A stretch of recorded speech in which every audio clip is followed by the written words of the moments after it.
এখন 2.2 এর 1 নম্বর অঙ্কটা করাবো যে 1050 টাকার 8% কত হয়। এটা দ্বারা আসলে কি হয়েছে, আমার টাকা হয়েছে 1050 টাকা, 8%-এ কত টাকা আসে। এটা দ্বারা এটা বোঝায় যে 100 টাকা যদি তোমাকে 8 টাকা তুমি 8 টাকা পাও, তাহলে তুমি 1050 টাকায় কত টাকা পাবে। তো এটা শর্টকাট নিয়ম হলো এই যে 1050 টাকা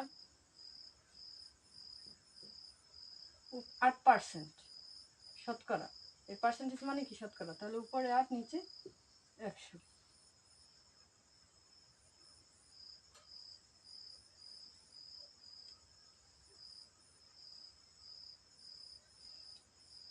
এই শূন্য কাটি,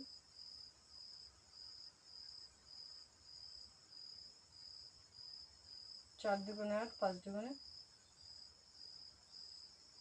10,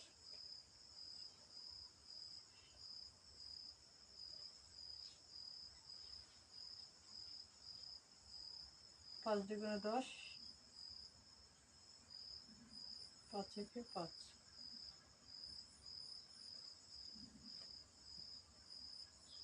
4 একে 4, 4 দুগুণে 8। তার মানে সে কত টাকা পাবে, 100 টাকা 1050 টাকা আসে 84 টাকা।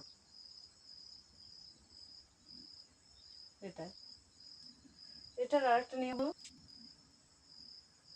যে সে 100 টাকা পায়, 100 টাকায় পাবে, এটা আরেকটা নিয়ম আমি দেখে নেব কি, 100 টাকায় পাবে, 100 টাকায়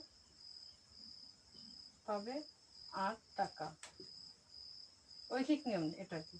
অতএব 1 টাকা পাবে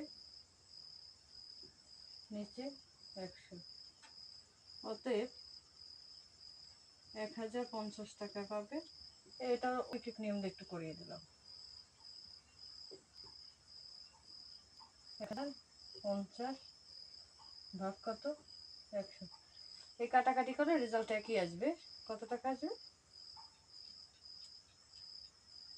84 টাকা।